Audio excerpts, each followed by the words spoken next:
అందరు ఎలా ఉన్నారు? మొత్తానికైతే మన వెళ్ళే ట్రిప్ ఎండ్ అయింది. వెళ్ళాలని లేదు నాకైతే, నాకు ఇక్కడే ఉండాలని ఉంది, కానీ తప్పదు కదా, ఇంకా మళ్ళీ ఆఫీసులు, మళ్ళీ మన వర్క్.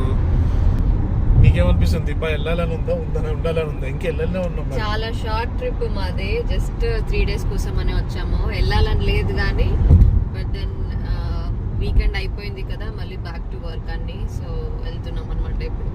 యా, మొత్తానికైతే మళ్ళీ శివాని మళ్ళీ ఇంటికి రమ్మని చెప్పా. తొందరలో వస్తాడు వాడు. సో మంచి లాంగ్ ట్రిప్ వేయాలని ఉంది మాకైతే. ఏమంటావు? అవును, లాంగ్ ట్రిప్ ప్లాన్ చేద్దాం నెక్స్ట్. ఓకే, మేము ఫస్ట్ ల్యాండ్ అయిందే కాలిఫోర్నియా, ఎస్ఎఫ్ ఏరియాలో. సో నాకు కాలిఫోర్నియా అంటే చాలా ఇష్టం ముందు నుంచే నాకు. బట్ నాకు ఇప్పుడు ఫీనిక్స్ కూడా బాగా నచ్చుతుంది. నీకేమనిపిస్తుంది? నీకు ఫీనిక్స్ బెటరా, ఎల్ఏ బెటరా? అంటే ఇప్పటికే చాలా సార్లు వెళ్ళే వచ్చాం కదా. అంటే కాలిఫోర్నియాలో నీకు అన్ని రకాల ఎన్విరాన్మెంట్, అంటే టెంపరేచర్ మంచిగా ఉంటుంది, బీచ్ కావాలంటే బీచ్ ఉంటుంది, మౌంటైన్ కావాలంటే మౌంటైన్, గ్రీనరీ ఎక్కువ. సో అలా చూసుకుంటే కాలిఫోర్నియానే బాగుంది. కానీ కాస్ట్ ఆఫ్ లివింగ్ చాలా ఎక్కువ మన ఫీనిక్స్ కి కంపేర్ చేసుకుంటే. చాలా ఎక్కువ అని కాదు, సూపర్ ఎక్స్పెన్సివ్. అండ్ నాకంటే వీఆర్ క్లోజ్ టు ఎల్ఏనే ఉన్నాం మనం, మనకేం ఎక్కువ దూరం లేదు. రావాలనుకుంటే అలా వచ్చి వెళ్ళిపోవచ్చు కాబట్టి ఓకే. కానీ ఇప్పుడు ఫీనిక్స్ నచ్చుతుందా, ఎల్ఏ నచ్చుతుందా అని అడిగితే రెండు నచ్చుతుంది. అంటే బేసిక్ గా అందరికి ఈ క్లైమేట్ బాగా నచ్చుతుంది. California close to Indian climate, ఏది హార్ష్ గా ఉండదు. మాకన్నా కొంచెం సమ్మర్ ఒక 3 months కొంచెం గట్టిగా ఎండలు కొడతాయి. సో అప్పుడు కొంచెం డిఫికల్ట్ అనిపిస్తుంది. కానీ అది ఆ 3 months మనం పాస్ చేసేస్తే మొత్తం త్రూ అవుట్ ద ఇయర్ మనకి అక్కడ కూడా బానే ఉంటుంది వెదర్. కానీ కొంచెం గ్రీనరీ తక్కువ. ఇక్కడ ఏంటంటే ఫుల్ ఎక్స్పెన్సివ్ లైఫ్. ఇంకోటి ఏంటంటే ట్రాఫిక్, ఎటు వెళ్ళాలన్నా మన హైదరాబాద్, బెంగళూరులో ఉన్నంత ట్రాఫిక్ ఉంటుంది. ఎటు వెళ్ళాలన్నా కూడా గంటలు టైం పడుతుంది. సో అంటే మీరు ఇక్కడ ఒక 1 year 2 years ఉండి అలవాటు అయిపోతే ఓకే. కానీ లేదంటే మనకి ఎప్పుడో ఒకసారి ఇట్లా వచ్చినప్పుడు అమ్మ ఇంత ట్రాఫికా, ఎలా ఉండగలుగుతాం ఇక్కడ అనిపిస్తుంది. కానీ తప్పదు కదా. ఎప్పుడు వెళ్ళి వచ్చినప్పుడు బాగా ఎంజాయ్ చేస్తాను నేను. ఈసారి ఏందో నా కాళ్ళు పెయిన్ వల్ల నేను కొంచెం ఎంజాయ్ చేయలేకపోయినా. బట్ స్టిల్ నాకు ఇప్పుడు వెళ్ళే నుంచి ఫీనిక్స్కి వెళ్ళాలంటేనే అబ్బా ఇప్పుడు వెళ్ళాలా అన్న ఫీలింగ్ అయితే ఉంది నాకు. ఇప్పుడు నాకు కానీ డ్రైవింగ్ రాకపోయింటే ఏం చేసేటోడివి.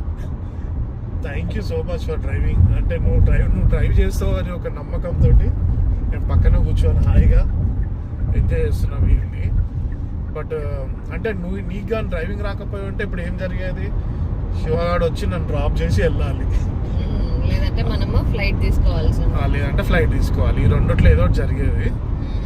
But nice actually. మా డాడీ చిన్నప్పుడు నాకు డ్రైవింగ్ నేర్పించింది, ఇప్పుడు ఎంత యూజ్ అవుతుంది. అదే కదా, అందరికి డ్రైవింగ్ రావాలి యాక్చువల్లీ, వస్తే చాలా హెల్ప్ఫుల్. స్పెషల్లీ యుఎస్ లో ఇద్దరు డ్రైవ్ చేస్తే చాలా మంచిది. అంటే మనకి కార్ లేకుండా ఏది పని అవ్వదు, డ్రైవ్ చేయాల్సిందే. సో ఇలాంటి ఎమర్జెన్సీ సిచ్యువేషన్ లో అంతా చాలా యూస్ఫుల్.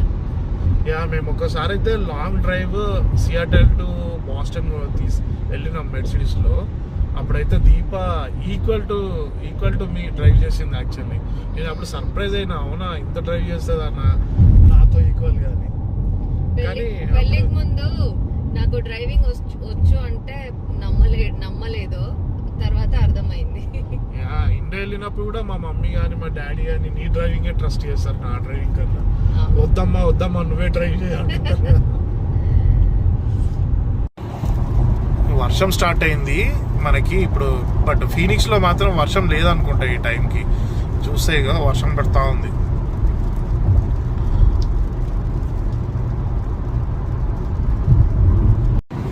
ఈ చిన్న చినుకులు వర్షం చాలా బాగుంది కదా. ఇదే మన అరిజోనాలో పడితే బాగుంటుంది. మాకు ఇయర్లీ 1 or 2 వర్షం పడుతుంది. కానీ కొన్నిసార్లు పడితే చాలా గట్టిగా పడతాయి. దానివల్ల ఏంటంటే అరిజోనాలో ఫ్లడ్స్ వచ్చేస్తాయి. ఆ ఫ్లడ్స్ వచ్చినప్పుడు ఇలా హైవేస్ అన్ని బ్లాక్ అయిపోతాయి.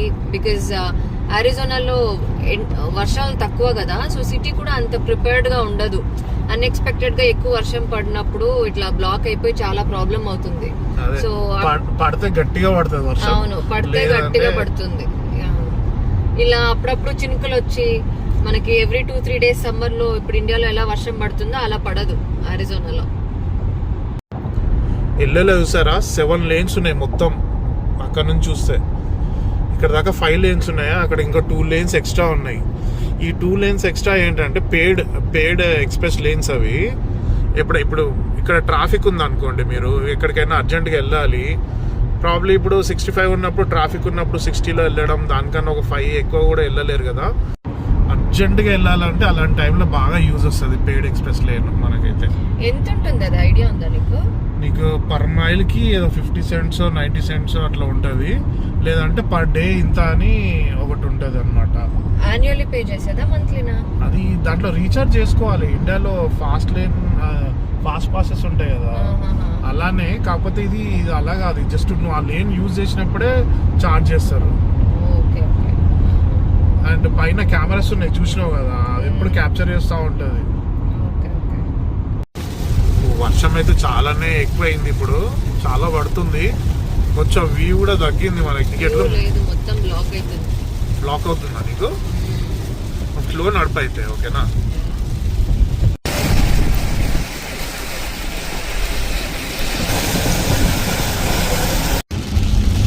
వర్షం చాలానే పడుతుంది కదా, నీ షాపింగ్ పరిస్థితి ఏంటి? ఇప్పుడు వెళ్ళాలా కంపల్సరీ షాపింగ్?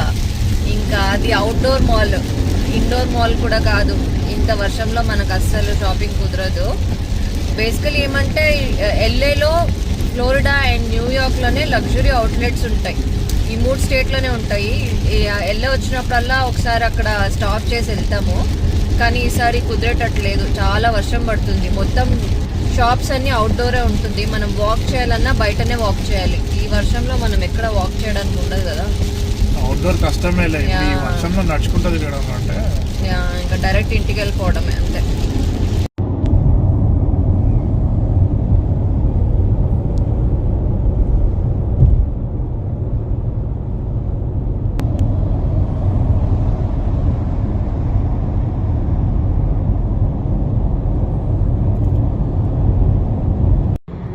ఇవి కూడా కాలిఫోర్నియా కొండలే, చూడండి ఎంత డిఫరెన్స్ ఉంది. అక్కడ ఎల్ఏలో అయితే మొత్తం ఇట్లా గ్రీనరీ కొండలు, ఇక్కడ మొత్తం అన్ని కొంచెం డెజర్ట్.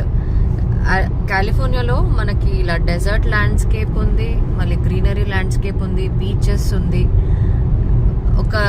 అన్నీ ఉన్నాయి కాలిఫోర్నియాలో చెప్పాలంటే. క్లోజ్ టు అరిజోనా వెళ్తూ వెళ్తూ మనకి ఎడారి వచ్చేస్తుంది మొత్తం. మొత్తానికైతే ఇంటికి రీచ్ అయిపోయాము. Almost 6 hours drive. ఫుల్ అలసిపోయామన్నమాట. ఇప్పుడు వెళ్ళి పడుకోవడమే. ఇంకా రెస్ట్. తినవా? నాకు మళ్ళీ అమ్మో నా సరేలే, వెళ్దాం తొందరలోనే. షార్ట్ ట్రిప్ కదా, ఎంజాయ్ చేసినట్టు అనిపించలే కదా. చాలా ఫాస్ట్ వచ్చేసాం అన్నట్టు ఫీలింగ్ వచ్చింది నాకైతే. మెల్లిగా ఆగు, నేను లేపుతా. ఓకే. నొప్పి ఎట్లుంది కాలు ఇప్పుడు? ఏమైనా కొంచెం తగ్గింది, చూద్దాం రేపు మార్నింగ్ కల్లా ఇంకా తగ్గుతుంది. వచ్చేసాం. వెళ్ళేటప్పుడు ఇల్లు ఎట్లుండేనో ఇప్పటికీ అలానే ఉంది. సో ఇప్పుడు ఆకలేస్తుంది లైట్గా, ఏదైనా తినాలి. బయట నుంచి తెచ్చుకుందామంటే లేట్ అయిపోయింది, మొత్తం అన్ని రెస్టారెంట్స్ అన్ని క్లోజ్ అయిపోయాయి. ఇంట్లో మనకి రెడీమేడ్ పరాటాస్ ఉంటాయి, గోబీ పరాటా. ఇది చేసుకుందాం. ఇలా ఎప్పుడైనా లేట్ అయినప్పుడు ఈ పరాటాతో కర్డ్ వేసుకొని తినేస్తే సెట్ కదా. కర్డ్ పచ్చడి చాలా బాగుంటుంది. ఓకే, ఇది వేస్తా మరి. నాకు పెద్దగా ఆకలి లేదు, బట్ ఏదో ఒకటి తినాలి కాబట్టి. మళ్ళీ అలానే పడుకుంటే ఆకలిస్తుంది. ఇది ఇన్స్టెంట్, చాలా ఈజీ, బట్ ప్రిజర్వేటివ్స్ ఉంటాయి. ఎప్పుడూ రెగ్యులర్గా తినొద్దు, కానీ ఇలా ఎమర్జెన్సీకి బాగానే ఉంటుంది. ఇది ఇలా ఉంటుంది, పైన కింద కవర్ ఉంటుంది అండ్ ఫ్రీజ్ అయి ఉంటుంది అనమాట మొత్తం. దీన్ని జస్ట్ పెంక మీద అలా వేసి కాల్చుకొని తినడమే. అయిందా? ఆకలి అవుతుంది. తీసుకో. పరాటాకి పెరుగు కావాలా? కొంచెం పచ్చడి కూడా. చాలు కొంచెమేనా? చాలు చాలు చాలు. తీసుకో. నాకైతే మన వెళ్ళే ట్రిప్ ఇలా ఎండ్ అయింది. సో ఇంకా కానివ్వండి, పరాటా తిని పడుకుంటా నేను. అంతే, ఈ వాళ్ళకి పరాటాతో సర్దుకోవాలి. అంతేగా. ఓకే.